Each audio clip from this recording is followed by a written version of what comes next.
pagi anak kelas 3 sampai dengan kelas 6. Bagaimana kabar kalian hari ini?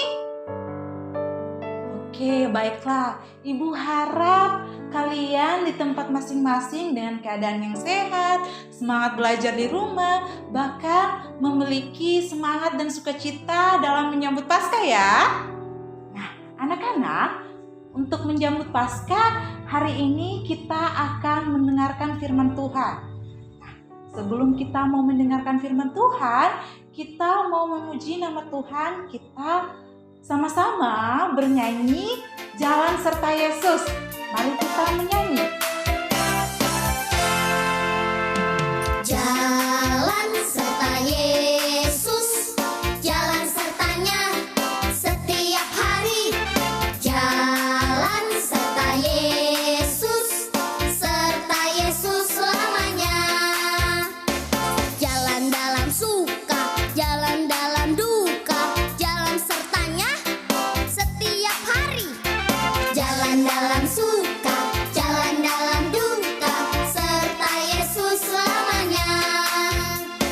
Jalan serta Yesus, jalan sertanya, yuk setiap hari. Jalan serta Yesus, serta Yesus selamanya. Jalan dalam suka, jalan dalam duka, jalan sertanya setiap hari. Jalan dalam suka, jalan dalam duka, serta Yesus selamanya.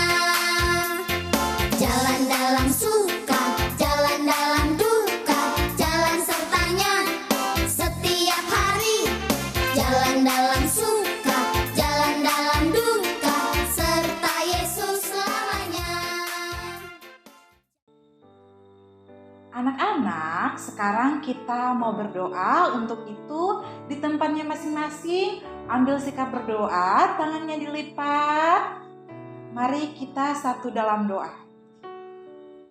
Kami mengucap syukur kehadirat-Mu Bapa di sorga. Terima kasih atas penyertaan-Mu.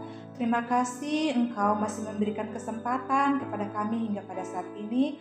Kami masih bisa merasakan anugerah-Mu, yaitu nafas kehidupan. Ya Tuhan, pada saat ini juga kami masih diberikan kesempatan untuk mendengarkan firman-Mu. Kiranya melalui firman yang akan kami renungkan sebentar akan menjadi pedoman dalam kehidupan kami. Kiranya kami dapat diberikan pengerti dan pemahaman sehingga kami dapat mengerti. Ya Tuhan, inilah kami sudah siap untuk mendengarkan firman-Mu hanya di dalam nama Tuhan Yesus Kristus Allah yang hidup. Amin. Anak-anak, di tempatnya masing-masing, sekarang ambil Alkitabnya. Semuanya sudah ada Alkitabnya? Oke, baiklah. Jadi semuanya membuka Matius 21 ayat 1 sampai dengan 11. Jadi semuanya membuka Alkitab, yaitu Matius 21 ayat 1 sampai 11. Pembacaan Alkitab ini akan kita bacakan secara bersama-sama ya. Ibu Pinkan akan bacakan di sini dan kalian akan bacakan di tempat kalian masing-masing. Pembacaan Alkitab ini berjudul Yesus dielu-elukan di Yerusalem. Mari kita bacakan secara bersama-sama.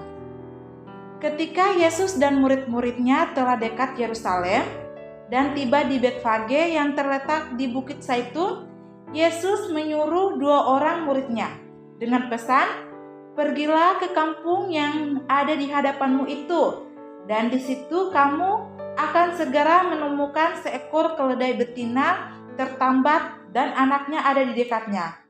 Lepaskanlah keledai itu dan bawalah keduanya kepadaku. Dan jikalau ada orang yang menegur kamu, katakanlah, Tuhan memerlukannya, ia akan segera mengembalikannya." Hal itu terjadi supaya genaplah firman Tuhan yang disampaikan oleh Nabi, "Katakanlah kepada putri Sion, lihat rajamu datang kepadamu. Ia lemah lembut dan mengendarai seekor keledai beban yang mudah. Maka pergilah murid-murid itu dan berbuat seperti yang ditugaskan Yesus kepada mereka. Mereka membawa keledai betina itu bersama-sama anaknya, lalu mengalasinya dengan pakaian mereka, dan Yesus pun naik ke atasnya. Orang banyak yang sangat besar jumlahnya menghamparkan pakaiannya di jalan.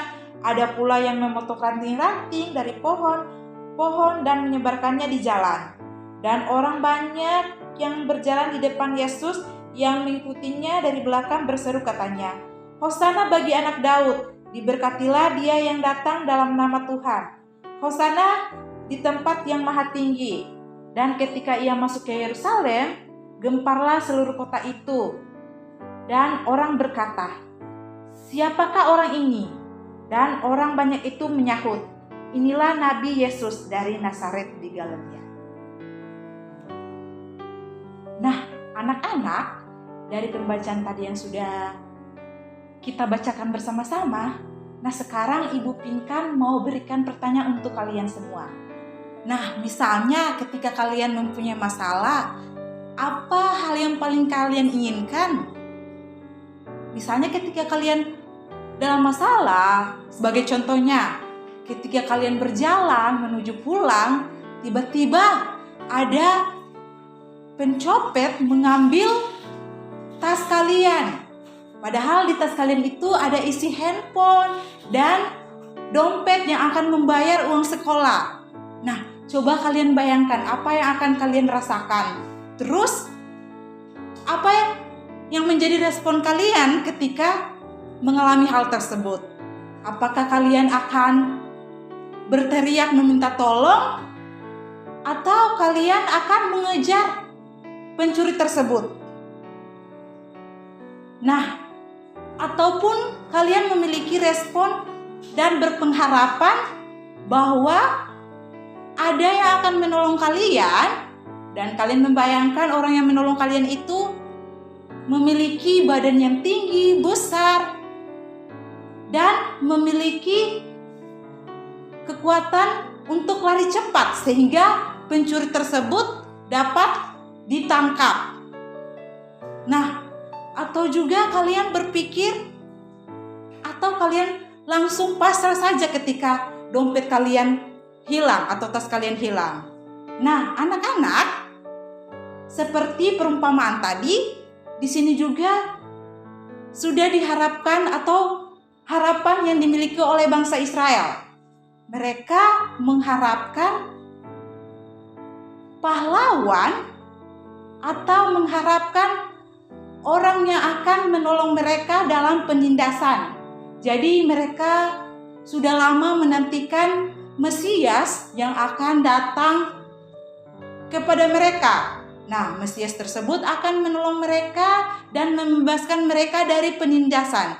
Jadi harapan yang mereka miliki kurang sama dengan harapan yang tadi perumpamaan yang sudah Ibu sebutkan tadi, yaitu mengharapkan ketika kita memiliki masalah terbesar, dan harapannya sama juga dengan bangsa Israel. Jadi mereka mengharapkan juru selamat datang untuk membebaskan mereka dari perdamaian. Nah, mereka juga membayangkan Mesias yang akan datang kepada mereka itu yaitu orang yang memiliki tubuh yang besar, tinggi, datang memakai baju pedang, bahkan datang dengan menaiki kuda yang besar. Jadi itu harapan bangsa Israel ketika Mesias datang. Nah, tetapi di sini Tuhan Yesus datang dengan cara berbeda ya anak-anak. Tuhan Yesus datang dengan menaiki keledai. Nah, kenapa sih Tuhan Yesus memilih keledai? Nah, di sini dijelaskan bahwa keledai itu menggambarkan kedamaian dan kesederhanaan. Jadi, Tuhan Yesus datang ke dunia untuk membawa kedamaian dan kesederhanaan bagi orang banyak. Jadi anak-anak, Tuhan Yesus menunggangi keledai. Jadi dia itu datang dengan cara yang berbeda ya. bukan seperti yang dibayangkan oleh bangsa Israel yang datangnya itu dengan kuda, memiliki tubuh yang besar, memakai baju perang dan memegang pedang. Jadi tidak seperti yang diharapkan oleh bangsa Israel. Di sini Tuhan Yesus menunjukkan cara yang berbeda, yaitu menunggangi keledai. Nah, mengapa harus keledai ya? Ternyata keledai itu memiliki maknanya tersendiri, yaitu keledai itu menggambarkan kedamaian dan kesederhanaan. Jadi Tuhan Yesus datang, ia ingin membawa damai dan menunjukkan kesederhanaannya kepada orang-orang banyak. Nah, anak-anak, Tuhan Yesus datang di dunia untuk menyelamatkan kita semua. Bahkan dia membebaskan orang-orang yang tertindas. Nah, Tuhan Yesus membebaskan orang-orang yang tertindas tidak dengan memakai cara kekerasan atau misalnya membunuh. Nah, di sini Tuhan Yesus tidak membalas dengan cara kekerasan ya. Tetapi di sini Tuhan Yesus membawa damai dengan cara menyadarkan orang-orang agar dapat bertobat dan kembali ke jalan yang benar. Nah, anak-anak, apakah kalian dan kita semua mampu membawa damai bagi orang banyak? Nah, di sini juga yang dapat kita pelajari dari cerita Tuhan Yesus, yaitu kita dapat belajar dari Tuhan Yesus, yaitu kita bisa memakai cara, yaitu ketika kalian mungkin di antara kalian mempunyai permasalahan masing-masing, pergumulan masing-masing, ataupun ada orang yang menyakiti kalian di lingkungan keluarga, teman-teman maupun di sekolah ya. Nah, di sini Tuhan Yesus ingin kalian memiliki kedamaian di hati kalian. Dengan cara bagaimana? Nah, Tuhan Yesus ingin kalian berdoa kepada Tuhan, berdoa untuk orang yang menyakiti kalian sehingga mereka disadarkan. Semoga mereka cepat disadarkan oleh Tuhan melalui doa kalian. Di sini juga Tuhan Yesus ingin kalian memaafkan orang yang bersalah kepada kalian. Tidak boleh kalian lakukan misalnya ketika orang yang bersalah kepada kalian, kalian juga tidak boleh membalasnya. Karena Tuhan Yesus ingin kalian membawa damai kepada orang-orang di sekeliling kalian. Nah, anak-anak, Tuhan Yesus sudah membawa damai kepada orang banyak. Nah, untuk itu Tuhan ingin sebagai anak-anaknya juga harus membawa damai bagi orang-orang di sekeliling kalian. Nah, mungkin kalian mempunyai cara yang berbeda-beda membawa damai kepada orang banyak. Di sini Ibu Pinkan harap kalian tetap memiliki hati yang berdamai dengan orang-orang yang ada di sekeliling, dapat memaafkan orang yang menyakiti kalian, bahkan dapat bisa memberkati orang-orang yang ada di sekeliling kalian. Nah, anak-anak, cukup sekian dari firman kita pada saat ini. Nah, sekarang kita akan menutup ibadah kita. Untuk itu di tempat masing-masing ambil sikap berdoa. Kita akan berdoa, mari kita satu dalam doa. Terima kasih Tuhan, terima kasih atas penyertaan-Mu. Terima kasih untuk renungan firman yang boleh kami renungkan bersama-sama. Kiranya dari perenungan firman Tuhan ini kami dapat belajar dari cerita Yesus Kristus, di mana Yesus datang ke dunia sebagai pembawa damai bagi kami semua, di mana kami diselamatkan oleh Tuhan Yesus. Ya Tuhan, kiranya kami sebagai anak-Mu dapat memancarkan kasih karunia-Mu dan bisa membawa damai bagi orang-orang di sekeliling kami. Inilah kami ya Tuhan, hanya di dalam nama Tuhan Yesus Kristus. Haleluya, amin. Nah, anak-anak, sampai jumpa. Nanti kita akan bertemu selanjutnya. Dadah!